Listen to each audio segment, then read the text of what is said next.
we call roll in this thing? We were just discussing, since we're not voting, I don't think we need to.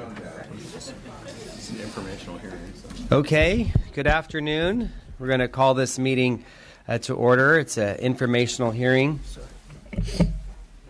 Okay, start over. We're going to call this meeting to order. It's an informational hearing with the Assembly Budget Subcommittee number 2 on Education Finance and the Assembly Committee on Higher Education.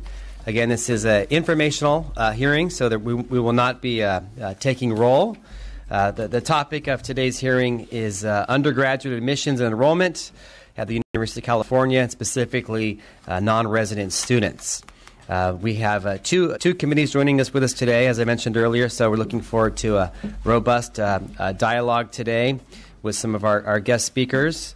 And with that, we will begin. And as we mentioned, this is a joint hearing, but this kind of dovetails with the Assembly Budget Committee's hearing, focusing on oversight of the University of California budget system, specifically taking a look going back and forward, not just as far as this year's budget, but overall UC issues. And we're pleased to team up with the Higher Ed Committee led by Chairman Medina, who we'll hear from in a few seconds.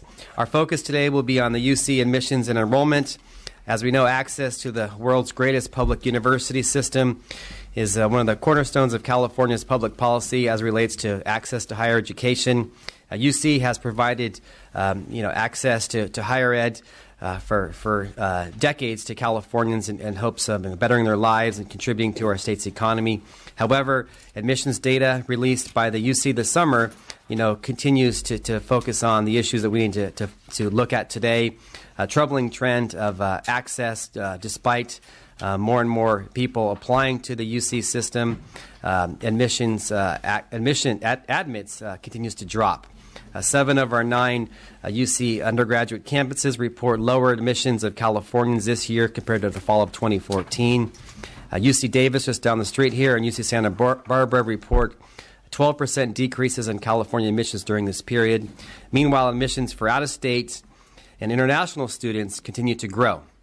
While UC Berkeley and UCLA have flat enrollment of non-resident students, other campuses, including Davis, Irvine, and San Diego, are dramatically increasing non-resident enrollment. This has issues that we need to focus on related to what's happening at Berkeley and UCLA and how this impacts other campuses throughout the system. This is an issue here that we want to make sure we hear from not only the committee members, but we have some expert testimony from people who have studied this throughout the nation, who can enlighten us on the situation. And just to kind of paint the picture where we're at, we think that the legislature can be proud of the budget that we adopted just a few months ago for the UC system, where we provided a 4% increase in general fund support, nearly $100 million to help address the UC pension liability, and provided a framework and $25 million for more enrollment for the UC system, and lastly, $25 million for deferred maintenance. The second to last issue I addressed was one thing we want to ask UC out of the gate, as far as if they can give us an update as far as the $25 million plan that we put forward, asking the UC system to enroll 5,000 more California students, undergraduates, and what's happening with that. And, in this post-recession era, we're looking to continue to reinvest in higher education. We've done so this year a little bit. We know we have more work to do, but we need to know that this is a partnership with the state of California and the UC system, that we can focusing on providing more resources and, most importantly, more increased access and affordability and quality for the UC system for everybody. It's our hope that today will provide some information to put forward to next year's process, and also help the Higher Education Committee look at issues that they're dealing with as well. So with that, I'm going to turn it over to our co-chair today, Mr. Medina. Thank you, Assembly Member McCarty. As we approach the beginning of a new academic school year, as our UCs start opening up, first with UC Merced and UCLA, I believe, and as we met this afternoon with President Napolitano, and as we look forward to the beginning of a school year, I think it's very important what we're doing here at our hearing because of the importance of higher education in the state of California. Issues surrounding the increase in non-resident students at UC have been hotly debated in the past year in both the Budget and Higher Education committees. Members from both sides of the aisle have raised questions and concerns regarding the impact of non-residents on access for California students. The legislature provided that UC a clear directive in the Budget Act to increase resident enrollment and to use non-resident tuition in part in order to do so. I hope that UC will use today's hearing as an opportunity to indicate whether it intends to comply with the legislature's goals. I look forward to hearing from our panelists. Okay. Any other comments before we get going from other committee members? Or joined by our budget chair, Dr. Weber, and another budget committee sub-chair, Mr. Bloom? Okay. All right. First, we will proceed with the first panel on the implications of non-resident students at public research universities. And we have Mr. Ozan Jaquette, who is an assistant professor at the University of Arizona College of Education. Good afternoon. Please join us.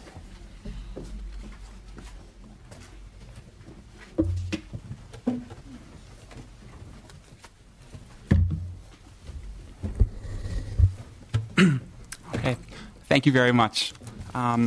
I really appreciate being invited here. It's probably the greatest honor of my career thus far. As a professor, I rarely do anything useful, so it's good to do something that I think has some value for society. So I've been doing research on non-resident students at public universities for some time now. That research is ongoing.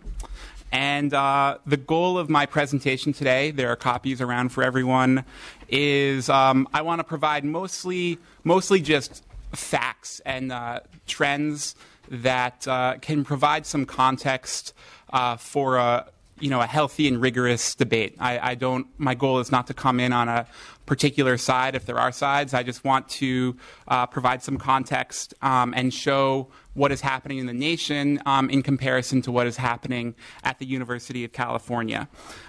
So what I'm going to do is first just introduce some of the policy concerns that have been raised nationally about non-resident students at public universities.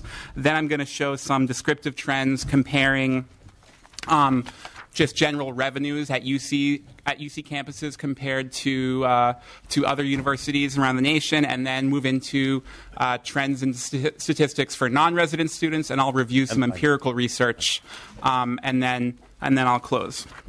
So policy concerns about non-resident students at public universities.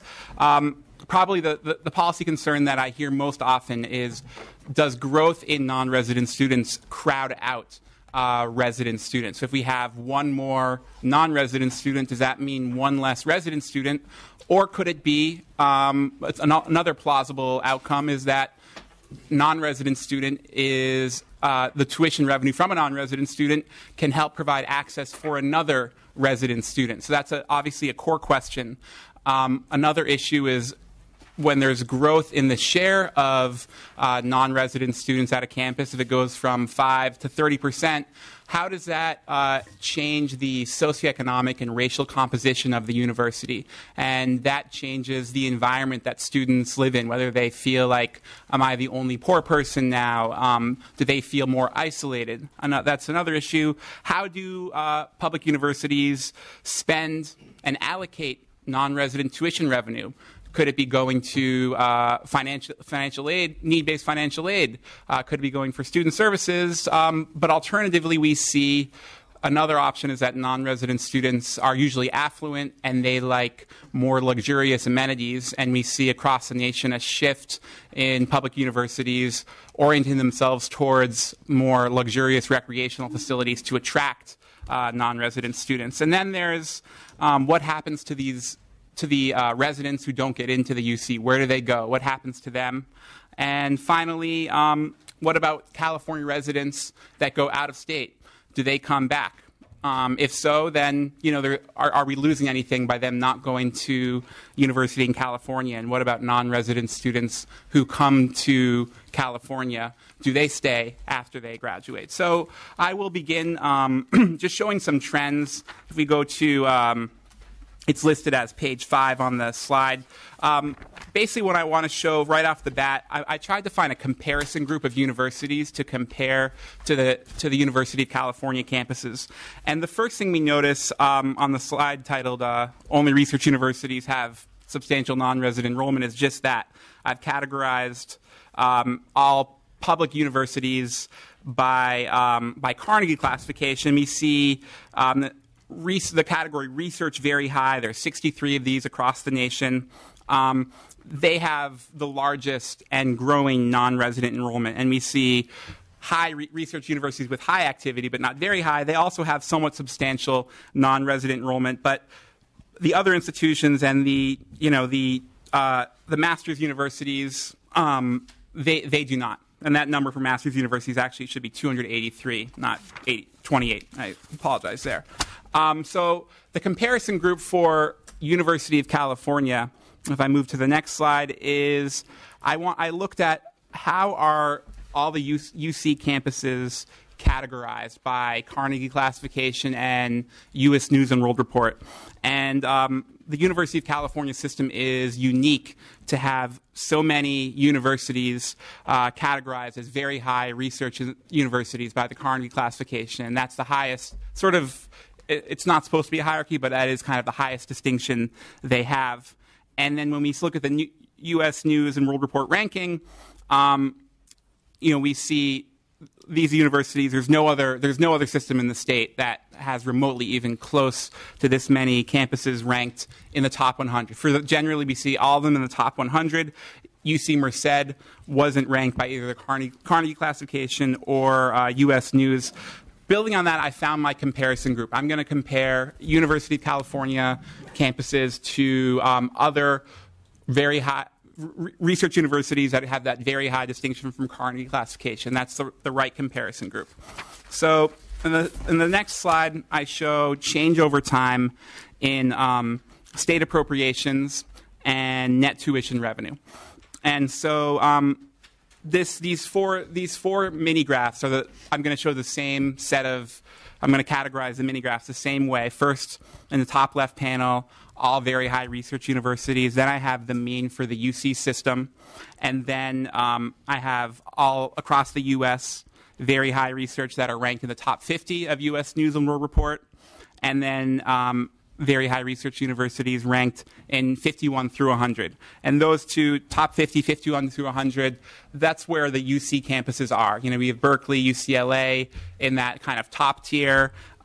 We have Riverside, Santa Barbara more in 51 through 100. So generally we see a general trend of flat or decreasing state appropriations and rising net tuition revenue. All these results are adjusted for inflation. And just today in my conversation with Mark, he said that something that I should consider is that the state of California funds, one way they fund University of California campuses is through the state grants to students that ultimately help students help pay tuition revenue. So on the next slide, what I do is I stack state appropriations, and then the lighter gray line is state grants and contracts. So that would include where the revenue from Cal Grant is, according to the IPED survey that collects these data. And then on top of that, we see net tuition revenue. So despite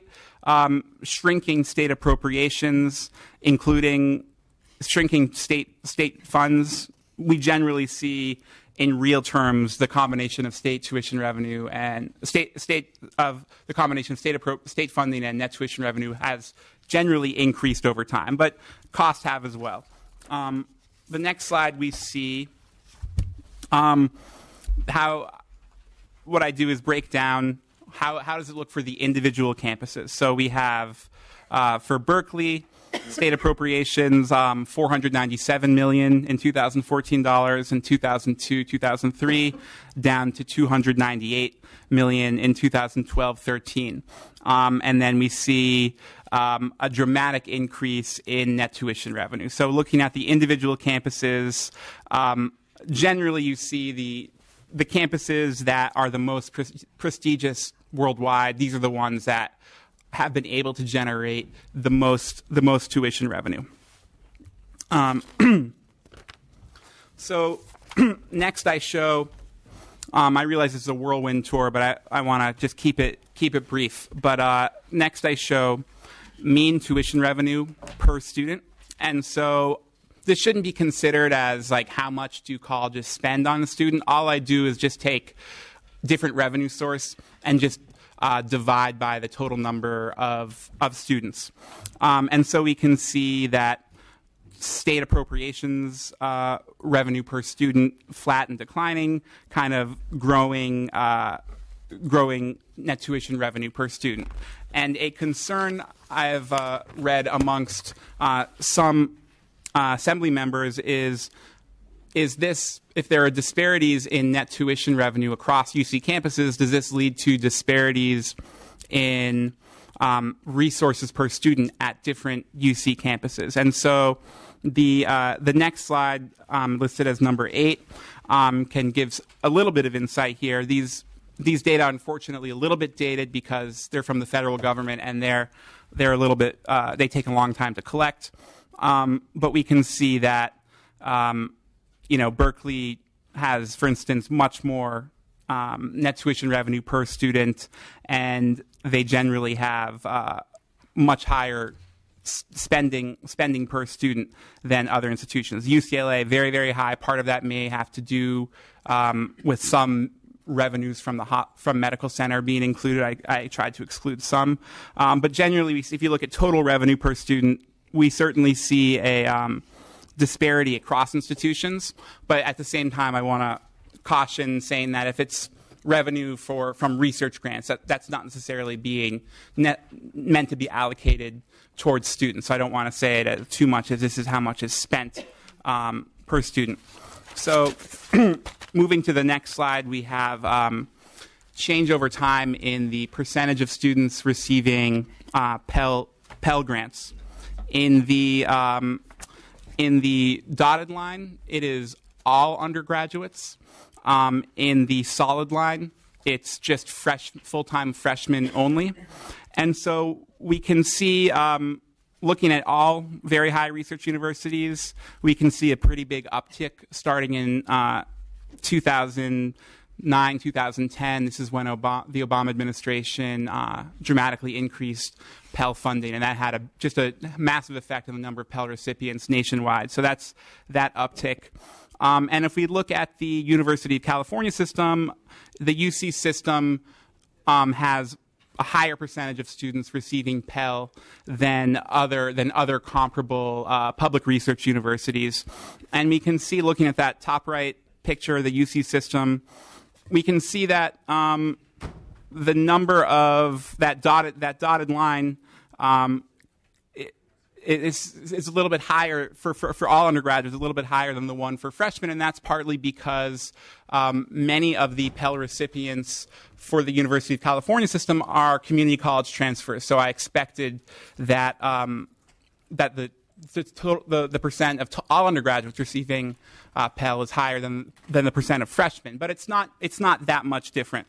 So we can look at now the individual campuses on the next slide, on slide 9, and we can see that for Berkeley, we see 29% of full-time freshmen received Pell in 1999-2000 compared to 27% in 2012-13. But at the same time period, the percentage of all undergraduates receiving Pell increased, and that would suggest that the Pell recipients, a large proportion of them, are coming from community college transfer. And we see at other at institutions, Irvine, Santa Barbara, Santa Cruz, Riverside, Merced, these institutions have much higher percentages of Pell recipients than Berkeley, UCLA. or San Diego. And finally, before I get to these statistics on non-resident students in particular,